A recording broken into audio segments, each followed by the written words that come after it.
Okay, so as you have heard a little bit this morning through reference to our CBDC tracker, Central Bank Digital Currency Tracker, we care a lot about data, both at the Atlantic Council and our partners at Atlantic Broker.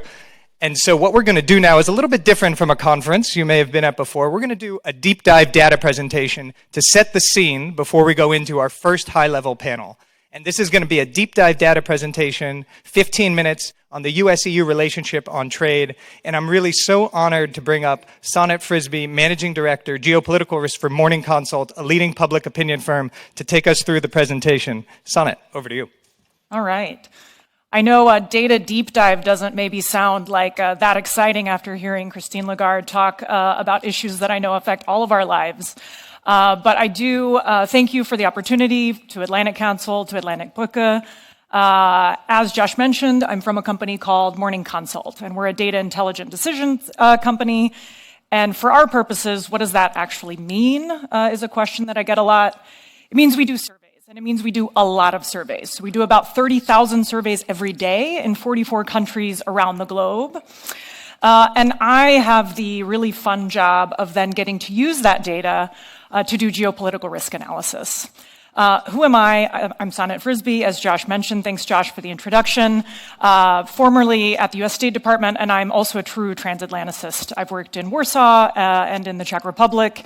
Und ich habe auch einen Austausch gemacht in der deutschsprachigen Gemeinschaft in Belgien. So, a very strange place to learn German, but it's always a pleasure to come back and get to practice a little bit. So, as Josh mentioned, I'm going to do a deep dive for you on a couple of pieces of our data. So part one, I'm going to look at the transatlantic take on trade. And I'm going to do this in two parts. First of all, I want to give you sort of a general overview of our transatlantic relationship as seen through public opinion on both sides of the Atlantic. And sort of the shorthand for what this is going to tell you is our relationship is really complicated. We know each other really well, which can both be good. It can also be a bit of a problem. And I'll go into that. And then I'm going to talk a little bit more specifically about supply chains and international trade. So I mentioned we know each other pretty well. This is the United States, so surveying in the US on views towards NATO and the European Union. And I'm using NATO and the European Union as a bit of a proxy rather than giving you all of the data on how Americans feel about individual countries. We do actually have that data if someone is interested. And as you can imagine, there's a lot of fascinating nuance. What I want to bring your attention to here, however, is the huge jump. This is usually a pretty stable data set and time series, the huge jump after Russia's invasion of Ukraine. So you can really see that Americans, we got sort of a rally around the flag effect in the transatlantic relationship after Russia's invasion of Ukraine. The European picture is a little bit more interesting. And since I just said I worked in Warsaw and the Czech Republic, I have to point out that in most of my presentation when I talk about Europe, unfortunately, I'm talking about data, or fortunately, from the largest 5 European economies. So this is an average of Germany, France, Italy, Spain, and the UK. And in some cases, when I'm speaking only about the European Union or specific issues specific to the European Union, I'll let you know that I've booted the UK out. So what's really interesting here, which you may have already picked up on, is you see that same big jump after the Russian invasion of Ukraine in how Western Europeans are viewing the US and NATO. But what we then see is really big and significant drops right after the shooting in Uvalde, Texas. And then again, after the Supreme Court decision on Roe versus Wade. Now, you're at a geoeconomics conference, and I'm talking about a school shooting and a court decision. But what this says to me is our relationship is so deep, and Europeans really are paying attention to what we would consider purely domestic US issues, and those can actually bleed over into our transatlantic relationship. And then you might be asking, okay, well, are our priorities aligned? Do sort of people on both sides of the Atlantic, what do they want us to cooperate on? And I said I would let you know when it was European Union, so the UK is not in this. This is a question that I structured around the TTC and many of the working groups. And then I also added some sort of evergreen issues that we cooperate on transatlantically. And you'll see a lot of overlap, which I think is very good news, but then you'll also see some divergence. So I'll bring the attention to one of the areas of overlap, securing supplies of oil and gas. Always very popular, always every month when I survey, number 1 or number 2. And then maybe an area of divergence, this idea of export controls, so preventing dual-use technology from being exported to an unfriendly third country, much higher priority in the United States than in Europe. And indeed, if we start looking at some of the other issues, US citizens talk about coordinating China policy, which doesn't show up on the top 7 of the list. I did the top 7, there were 21 options, so sort of just cut it into a third and give you what people's priorities are there.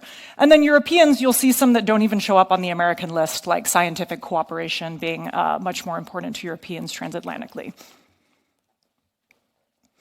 So that's sort of a general overview, and now I want to look at some of the more specific issues. So people ask me all the time, okay, Sonnet, public opinion data, do people really care about these issues? Well, some of them. I would say don't ask them, what do you think about the Trade and Technology Council? But if we do what we call a seen, read, heard, have you seen, read, or heard something recently about these issues? Supply chain issues are actually pretty high and top of mind for people. And these are general population surveys. So again, you can see Europe and the US roughly in line on many of these issues.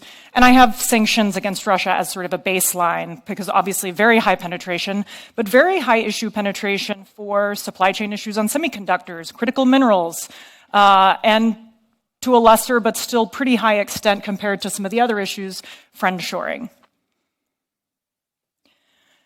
So then you say, okay, people really care about these issues. I asked, well, okay, what do you want the US and Europe to cooperate on? How do you view cooperation on critical supply chain issues like semiconductors, since that is the one with the highest issue penetration with people?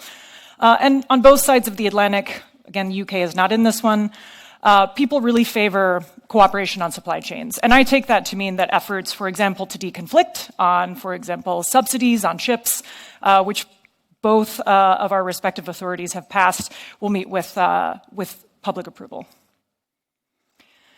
Okay, Prime Minister Truss's recent comments notwithstanding, I have been surveying for quite a while on support for free trade agreements.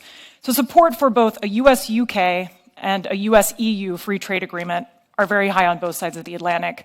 Perhaps a surprise to some of you, higher in Europe, both the UK and in the EU than in the United States. But I had a conversation with one of the conference participants who said, okay, yeah, favorability is great, but dig down into what people actually mean. And so I have done that, fortunately. As any of us know, I'm a veteran of sort of the TTIP era and was working on economic issues during that time. I said, you know, I think people think something different when they say I want trade or I want free trade with Europe. So I asked them, what do you think trade relationships should be based on? And for some of the economists in the room, you might be, I don't know, dismayed or surprised, maybe not, to see that what people said, yes, I want trade, and trade should protect labor and environmental standards. That's what trade should be. Okay, and then coming in second, trade relationship should be based on protecting my domestic industries. So again, what do people mean by trade? So you don't get into the purely commercial aspect until third. And then at the very bottom of the list, and I think this is a cautionary note to policymakers, is trade could be used as a foreign policy tool. So as we're at a conference thinking about using the engines of the economy as a foreign policy tool, I think this is very useful for people thinking about how we communicate that to publics and how we make them understand the value. And then you might be thinking, okay, well, what does favorability matter? Does it matter if we like each other for issues like the ones we're talking about today? This is a slightly more complicated graph, so I'll go into it a bit. This is in a broader set of sort of Western countries, so Australia, Canada, France, Germany, and Japan, and the UK. And we asked them about one another, and then we added the US, Russia, and China. And we said, okay, is this country an ally, a friend, an enemy, maybe unfriendly but not an enemy? And that's on the x-axis. And then on the y-axis, we said, do you like imports from this country? How do you feel about the products? And I think it's a replicable result that is in the economic literature already, but it's very easy to see when you put it up like this. People prefer imports and prefer to buy products from countries that they think are their allies, which I think is very good news for the transatlantic relationship. You see a lot of water between sort of the US and all of the Western countries clustered up at the top right, and then Russia and China down at the bottom left. And I thought, okay, great. So perhaps companies can use this sentiment to sort of offset some of their costs of friendshoring or reshoring their supply chains? Maybe. So I asked people about reshoring and friendshoring and sort of defined these terms. And unfortunately, only 1 in 4 people say that they would actually pay more for goods that were friendshored versus reshoring, which was closer to 1/3 in the countries where I surveyed. And it's not on this slide, but I then asked, okay, if you said that you would pay more, how much more would you be willing to pay? Because in my mind, if I'm a company thinking of reshoring my supply chain, maybe I can offset some of my costs. And people said 1% to 5% was the most common response. A few, the next was 5 to 10%, but not sort of huge potential there, I think, for companies to use this favorability.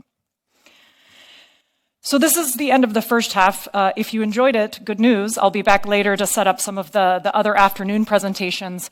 But just as a recap, the transatlantic relationship, very complicated. We do like each other, but we perhaps are a little bit too much in each other's business. We very much have complicated views of the other side. And then supply chain and international trade. People favor cooperation, but with some caveats.